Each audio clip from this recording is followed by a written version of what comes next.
Parmi les tâches réservées à l'accueil du printemps, les femmes des Premières Nations entaillaient les érables pour récolter la sève dans des paniers en écorce de bouleau. Cette eau sucrée servait à la cuisine, entre autres, pour la sagamité, une soupe de maïs accompagnée de viande sauvage très nourrissante. L'eau d'érable et ses dérivés sont excellents pour notre santé. Bien avant la colonisation, les peuples autochtones consommaient même certaines parties de cet arbre emblématique du Canada pour leur goût et leur vertu. Des jeunes pousses de l'érable entraient dans leur alimentation. Les samars de l'érable à sucre, fruits contenus dans les ailettes, amassés à l'automne puis grillés, étaient pour la saison froide et ajoutés à d'autres aliments.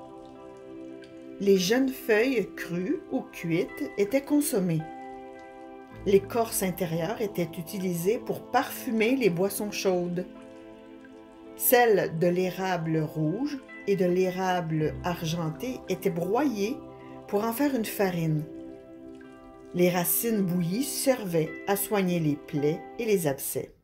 À la fin des années 1800, les jeunes élèves fréquentant l'école du rang avaient une semaine de relâche à la mi-mars. Malgré le plaisir d'être dans le bois en famille, le travail dans les érablières les attendait. On avait besoin de tout le monde, car la période des sucres était courte.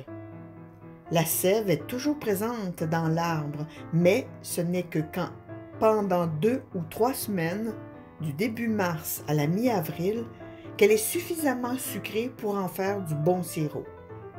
Il n'y avait donc pas de temps à perdre.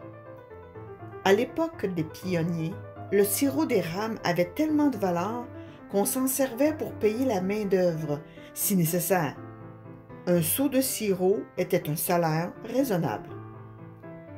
Le Canada est considéré principal producteur de sirop d'érable dans le monde. Ces produits dérivés sont parfois offerts comme cadeaux diplomatiques aux dignitaires étrangers en visite chez nous. Il y a vraiment de quoi être fier.